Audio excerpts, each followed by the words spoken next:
Jadi silakan teman-teman untuk bergabung di ruang galeri karena mungkin teman-teman seniman akan menceritakan karyanya, terus kemudian nanti balik lagi ke sini untuk mendiskusikan bareng atau ngobrol lebih dalam gitu. Karena kalau sambil berdiri nanti keringging masalahnya itu ya. Betul Mas Dua. Iya, benar gitu. Nah, nanti kita kan ngobrol-ngobrol lagi di sini bersama Mas Dua ya. Iya. Iya. Karaoke aja deh sama dia ada karaoke. Iya. Perjuangan. Ada pembuka karaoke-nya. Gas. Kita karaoke. Kak. Gimana Kak? Apa? Dideketin. Oh iya. Jadi pameran ini akan berlangsung sampai tanggal 29. Tadi aku lupa ngasih tahu. Dan di sini sudah ada Reza Puj dengan karyanya yang berjudul Sekang dan Sela-sela Mitigasi. Puj, apakah kamu mau mengenalkan dirimu dulu? Kamu biasanya sehari-hari ngapain? Karya ini tentang apa? Ya, selamat sore teman-teman yang sudah datang. Terima kasih banget sudah datang di acara Pak dan dari Pak dan kemudian kita semua untuk kemudian jadi satu pameran yang betul keren. Perkenalkan, namaku Reza Puj, saya seniman, banyak bermain dengan arsip, video, fotografi. Aku juga terlibat di kolektif arsip bernama Historik, kolektif arsip yang fokus pada arsip-arsip temuan, arsip-arsip keluarga yang yang tinggal dan hidup di Papua baru. Terus di karya ini aku mungkin ingin cerita singkat aja sih tentang proses kreatifku membuat karya ini yang aku juduli Sekat dan Sela-sela Mitigasi. Jadi sebenarnya karya ini tuh kayak kayak jadi bahan refleksiku tentang tempat tinggal dan juga tentang ruang-ruang bersama. Jadi tempat tinggal itu aku tinggal di samping keraton, di nama kami adalah Musikanan. Nah, secara isu kampungku itu menjadi salah satu plan dari keraton untuk kemudian dialih fungsikan menjadi bangunan cagar budaya yang jadi sumbu filosofis gitu. Nah, di dalam karya ini aku sebenarnya pengen banget untuk mengcompile foto-foto keluarga yang berkaitan dengan kampung itu, tapi secara waktu dan situasi kayaknya ini butuh waktu lama dan pendekatan yang aku bayangkan jadi kayak wah ini nggak bisa cepet banget nih, nggak bisa langsung arsipnya nggak bisa langsung aku dateng terus meminta-minta arsip gitu, kayaknya nggak gitu deh caranya. Secara etikal apa? Secara etika menggunakan arsipnya nggak gitu. Nah, kemudian aku ngerasa kayak ternyata aku sendiri secara personal mempunyai arsip-arsip yang lumayan banyak ketika aku kumpulkan, yaitu arsipnya malah kaitannya sama alun-alun. Jadi alun-alun ini adalah aku pikir sebagai bisa dibilang sebagai halamanku, karena halamanku juga yang akhirnya aku dari kecil tinggal di situ, kemudian aku merasa ada kedekatan dengan sebuah ruang bersama yang alun-alun yang tiap sore dipakai buat aktivasi warga yang jadi tempat sekaten. Misal kalau di Maulid Nabi dia jadi tempat sekaten, dan sekarang menjadi uang yang akhirnya yang diambil lagi oleh si pemiliknya. Nah, sebenarnya karya ini jadi aku bekerja sama dengan beberapa temanku yang dia juga mengumpulkan arsip-arsip keluarga juga. Ya, salah satunya adalah Pak Almarhum Mursidi Musa. Dia dia merupakan wartawan dari Bernas. Dia mempunyai foto alun-alun waktu alun-alun di tahun 87 dia jadi parkir bus pariwisata. Dan kemudian aku juga mengkompilasi arsip dari kampung yang lain. Kampung itu malah dari kampung Mimpi Prayan. Dia mempunyai arsip waktu alun-alun dari Sekaten. Kayak itu. Mungkin ini sih kamu juga bisa ceritain ke kita, kan tadi berarti proyek yang kamu ajukan awalnya berbeda dengan arsip yang akhirnya kamu gunakan gitu. Dan mungkin aku ingin nanya juga, apakah di masa mendatang kamu akan kembali menghadirkan arsip pribadimu di Jeron Benteng, atau apa hal-hal baru yang muncul sepanjang proses Lokakarya dan pameran ini? Ya, untuk kedepannya aku cukup tertarik sih karena karena sebenarnya generasiku adalah generasi yang akhirnya kemudian aware tentang isu-isu pengalih fungsian lahan. Jadi kita sebenarnya juga mempunyai satu wacana yang akhirnya ini jadi starting point nih akhirnya yang sebenarnya aku pengen ngerealisasiin itu sekarang, tapi ternyata ini belum bisa. Jadi mungkin kedepannya aku bersama teman-teman Jeron Benteng juga mempunyai semacam satu source archive tentang kehidupan kita di sana sih. Kayak gitu. Kalau dari Lokakarya Eva sendiri itu cukup proposal awal tuh jadi evolve banget. Enggak yang kemudian aku ngaju ini terus jadi seperti ini, enggak, itu malah jadi aku harus memikir ulang lagi, gimana ya cara kemudian bikin sinkronize antara karya seni komunitas dan kemudian pilihan-pilihan medium kayak gitu sih.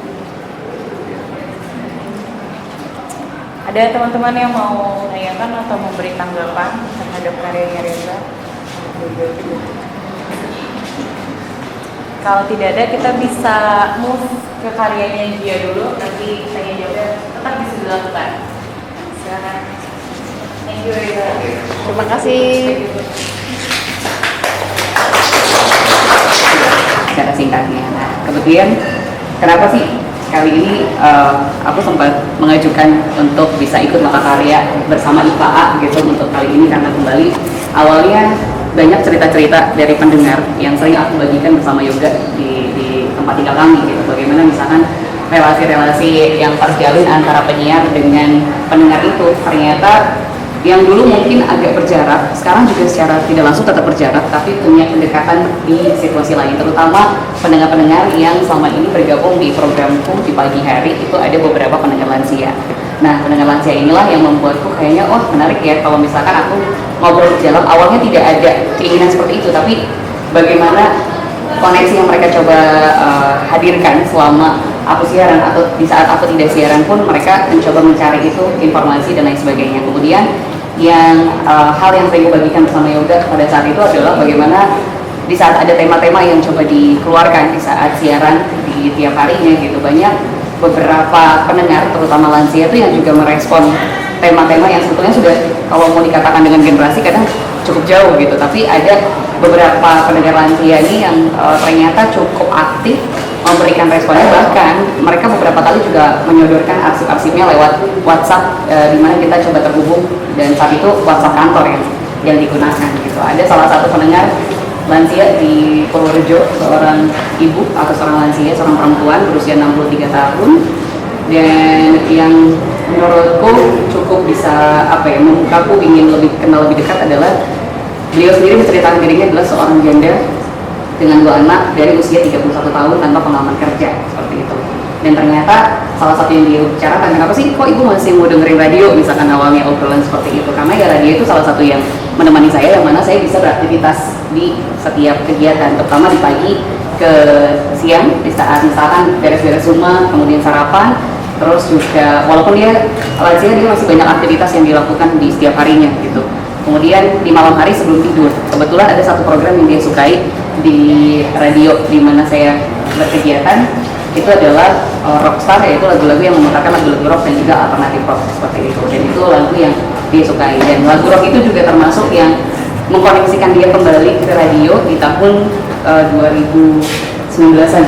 Di saat itu sebelum COVID dan di saat COVID di mana dia harus menjaga cucunya, sempat berpindah dari tempat tinggalnya ke bersama anaknya.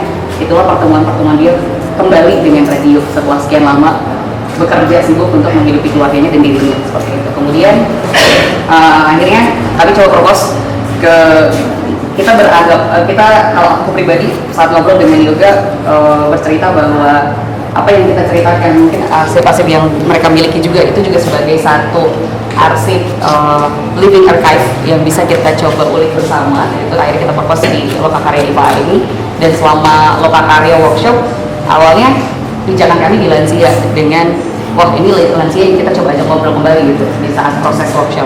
Pas selama proses workshop itu kita sempat ngobrol dengan pendengar lansia itu, ternyata cara dia ngobrol dengan kita tuh seperti seseorang yang mengeluarkan segala unek-uneknya dalam satu waktu sekian jam, 2 jam kurang lebih. Itu seakan-akan oh ini cara dia untuk membunuh kesepian dan kesendirian dia gitu, dari cara ngobrolnya gitu. Itu kan akhirnya pikiran kita pertama untuk kita coba bahas lagi di kelompok saat workshop itu. Ternyata pada saat workshop pas kita obrolin tentang kata kesendirian dan kesepian, banyak juga teman-teman lain yang merespon situasi yang sama, terutama aku dan Yoga sebagai pasangan menikah dan memutuskan untuk tidak memiliki keturunan atau punya anak, dan ternyata pertanyaan-pertanyaan tentang kesepian, kesendirian itu tuh selalu menyerang kita juga gitu.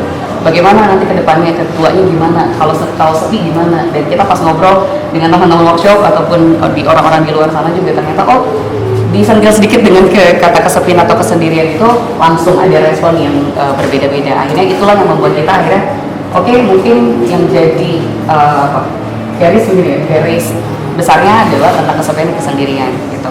Kemudian kesepian dan kesendirian itu kita coba obrolkan dengan 3 teman kami dengan situasi usia yang berbeda. Ternyata tidak fokus di lansia lagi. Ada lansia, ada parubaya, dan juga seseorang Gen Z yang punya background merantau, tinggal di kosan, yang mana kosan itu ada 20 kamar tapi dia hanya tinggal sendiri. Dan dia mengalami kesendirian itu, kehilangan sahabatnya 2 kali karena kematian gitu. Ya, tidak soal kemudian kenapa mengelaborasi kata kunci kesepian dan kesendirian itu sebenarnya ya karena ketika ngobrol dengan seorang lansia itu ternyata pertanyaan soal kesepian berpikir, dan aku pikir dari dia pikir cuma hal yang menghinggapi para lansia, tapi ternyata anak kita juga penuh kecemasan pada kesepian. Entah anak muda yang hidup sendiri ataupun anak muda yang kayak kami pasangan, tapi ternyata banyak sekali kecemasan pada masa depan. Itu yang kami rasa gimana ya kami menerjemahkan ide-ide itu ke dalam bentuk satu karya gitu. Ya itu kemudian kami terjemahkan ke dalam bentuk jadi box. Dan ide utamanya sebenarnya membawa karya ini ke dalam karya yang basis utamanya adalah audio. Dan ini memang lagi dikecilkan karena kami tapi nanti kalau teman-teman setelah habis dari sini apa yang menjadi berangkat karya ini sebenarnya adalah pengalaman Abigail yang muncul dari Walkman. Kenapa 2 kata tua ini kami karena kami itu pas nyoba dengerin gitu, nyoba dengan media audio digital dan kaset itu punya pengalaman mendengar yang sangat berbeda sebenarnya. Jadi pengalaman mendengar karya kaset itu mirip-mirip dengan mendengar karya radio, nggak bening-bening banget, banyak noise-nya gitu. Makanya kami pakai kaset ya. Karena niat awalnya sebetulnya mau langsung disiarkan dengan cara siaran pemancar radio, tapi ternyata susah ya. Iya, susah gitu ternyata kemarin sempat coba.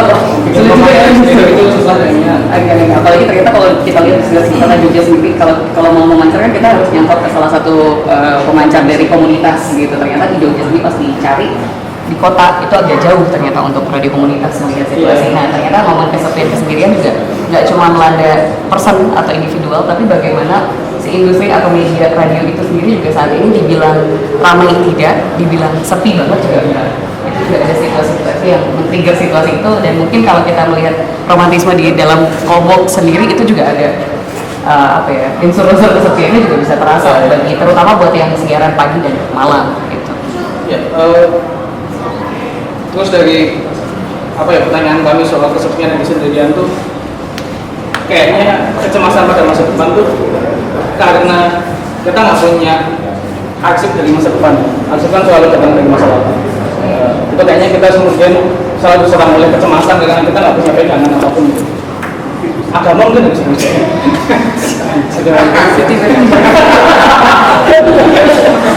Jadi ya kita ngomongin hal yang lain. Kenapa kemudian di sini kami juga datangkan kartu atensi yang ada pertanyaan soal apa yang ingin kamu sampaikan di masa depan itu atau masa lalu kami membayangkan supaya paling tidak beberapa hari ke depan kita punya bayangan atas apa yang aksi dari masa depan, apa yang ditulis di kartu atensi. Kemarin mendengar teman-teman lebih banyak juga ya yang responnya, jadi memang ini vibes yang ingin dibikin apa ya, romantis ya. Jadi romantis dengan dari box, dengan mendengarkan audio dan suara dia, dan ada lagu yang memang kami bikin berdasarkan dari pengalaman-pengalaman 3 orang tadi yang kami ajak ngobrol gitu. Nanti ada 4 lagu di sini, ada 4 lagu gitu. Jadi ya cerita-cerita itu. Dan kehadiran dari box ini sebetulnya awalnya karena kenapa di box awalnya pengennya ada tempat duduk orang yang duduk namanya mendengarkan kan, kalau dia kan harus ada momen dia duduk atau diam sejenak gitu. Akhirnya kita menghadirkan di box. Idenya juga dari situasinya adalah ternyata ada situasi lain tentang kesendirian. Jadi ada di box yang aku sering lihat di beberapa sudut rumah, terutama di keluarga dan teman-teman, bahwa baby box ini juga penggunaan di Indonesia ini masih kadang membingungkan antara dibutuhkan atau enggak gitu kan. Teman-teman ini merefleksikan atau menginterpretasikan cerita kami tentang pendengar lansia kami itu. Yang tadi seorang janda di umur 31 tahun, punya anak 2 tanpa ada pengalaman kerja, dan akhirnya dia selama hidupnya menghabiskan waktunya untuk bekerja menghidupi kedua anaknya, bahkan orang tua dan adiknya saat itu juga. Kemudian akhirnya muncullah animasi berjudul Ratu ini, yang mana mereka menginterpretasikannya sesuai dengan cerita Roro Jonggrang yang juga mungkin bisa kenal bersama gitu, bagaimana cerita Roro Jonggrang berusaha untuk menggagalkan lamaran dari Bayu Bondowoso dengan segala caranya, dan dia memilih sendiri daripada harus hidup dengan bukan pilihan yang seperti itu. Mungkin dengan berbagai macam latar cerita di balik itu ya, gitu. Seperti itu. Thank you, Dia dan Yoga.